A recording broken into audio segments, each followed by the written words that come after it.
జమ్మూ కాశ్మీర్లో పహల్గాం ఉగ్రదాడిలో ప్రాణాలు వదిలిన 28 మంది అమాయక హిందువులపై జరిగిన దాడిని నిరసిస్తూ వారి ఆత్మలకు శాంతి చేకూరాలని ఆకాంక్షిస్తూ నెల్లూరు జిల్లా సంఘంలో స్థానికులు కొవ్వొత్తుల ర్యాలీ నిర్వహించారు. ఈ ర్యాలీ బస్టాండు సెంటర్ నుండి హైవే వరకు నిర్వహించారు. ఈ సందర్భంగా వారు మాట్లాడుతూ పాకిస్తాన్ ప్రేరేపిత ఉగ్రవాదుల దాడిలో ప్రాణాలు కోల్పోయిన వారికి సంతాపంగా ఈ కొవ్వొత్తుల ర్యాలీ నిర్వహించామని అన్నారు. ఈ ఉగ్రవాదుల దాడి అమాయక ప్రజలపై కాదని యావత్ భారతదేశంపై దాడి జరిగినట్లుగా భావిస్తున్నట్లు తెలిపారు. చైనా, పాకిస్తాన్ దేశాలు పన్నుతున్న కుట్రలకు దేశభక్తులు అందరూ ఏకమై ఏకతాటిపై వచ్చి ప్రేరేపిత ఉగ్రవాదుల నుండి భారతదేశాన్ని కాపాడుకోవాల్సిన అవసరం ఎంతైనా ఉందన్నారు. ఈ కార్యక్రమంలో స్థానికులు మాగం గిరిబాబు, ఉపాధ్యాయులు సురేంద్రారెడ్డి, ప్రభాకర్ రెడ్డి, గ్రామస్తులు పాల్గొన్నారు.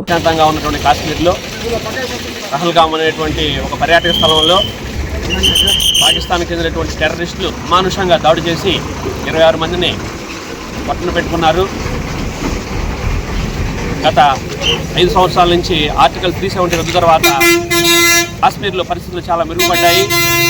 ఎంతోమంది యాత్రికులు భారతదేశం నలుమూలల నుంచి అక్కడికి వెళ్తూ ఉన్నారు. కాశ్మీర్ ఈరోజు చాలా కూడా కలిసిమెలిసి ఉన్నారు. ఈ సమయంలో భారతదేశం యొక్క భారతదేశం ప్రపంచంలో 5వ ఆర్థిక వ్యవస్థగా అవతరించి ఉంది. కాబట్టి భారతదేశాన్ని అస్థిరపరచడానికి పాకిస్తాన్ ప్రేరేపిత ఉగ్రవాదులు ఈ దారుణకాండకు ఒడిగట్టారు. కాబట్టి మనమందరం భారతీయులందరూ కూడా ఈ సమయంలో మన ప్రభుత్వానికి అండగా ఉండి ప్రభుత్వం తీసుకునేటువంటి అన్ని చర్యలను కూడా మనం పూర్తిగా అండగా ఉంటామని మద్దతు తెలియజేస్తున్నాము. ఈ దాడిలో ముఖ్యంగా మన నెల్లూరు జిల్లాకు చెందినటువంటి మధుసూదన్ రావు గారు కూడా అమరుడు కావడం జరిగింది. కాబట్టి మనమందరం కూడా భారతీయులందరూ కూడా ఒకే తాటిపైకి వచ్చి ఈ ఉగ్రవాదాన్ని మనం అందరం కూడా తరిమి కొట్టాలని, భారతదేశం వెంటనే పాకిస్తాన్పై యుద్ధం ప్రకటించాలని మన సంఘం గ్రామం తరఫున అందరం ఐక్యంగా కలిసి ఈరోజు ప్రభుత్వాలతో నివాళులు అర్పించడం జరిగింది. అదేవిధంగా ఈ దాడిలో ప్రాణాలు కోల్పోయినటువంటి 26 మంది కుటుంబ సభ్యులకు ప్రగాఢ సానుభూతిని, సంతాపాన్ని తెలియజేస్తున్నాం.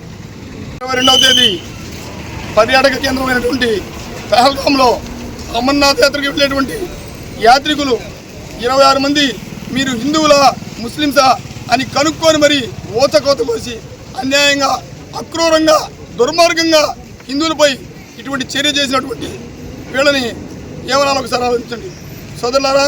దీనికి చర్యగా మన నరేంద్ర మోడీ గారు ప్రస్తుతానికి నదీ జలాలు ఆపేశారు, సింధు నది మొత్తం ఆపేశారు. అక్కడికి వెళ్ళిపోకుండా 80%, దాదాపు 80% పూర్తిగా నిర్వీర్యం అయిపోయింది ఇప్పటికే పాకిస్తాన్.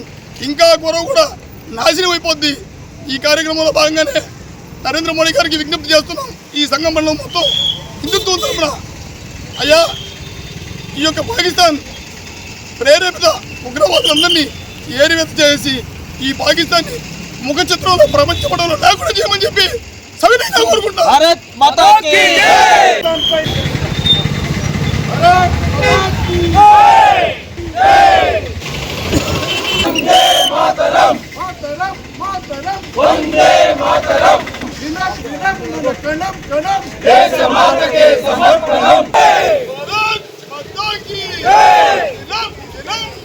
ఉండాలంటే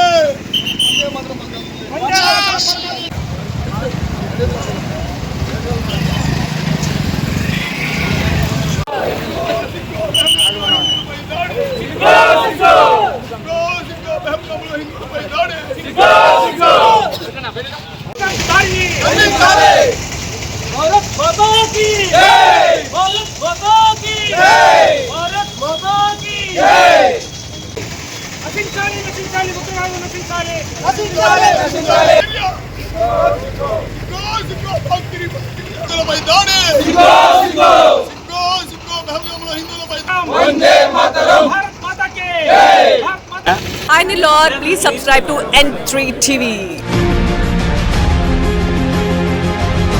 మెడికవర్ హాస్పిటల్స్ నెల్లూరు మిమ్మల్ని తిరిగి సాధారణ స్థితికి తీసుకురావడమే మా ధ్యేయం. అన్ని సదుపాయాలతో కూడిన ప్రత్యేకమైన రీహాబిలిటేషన్ వార్డ్, అందుబాటులో సేవలు ortho and neuro rehab, cardiac and pulmonary rehab, post operative rehab, post transplant rehab, sports injuries and trauma rehab, geriatric and paediatric rehab, cancer and palliative rehab. Medicover hospitals, Chintareddypalem cross roads, Nellore. Contact 040683344555.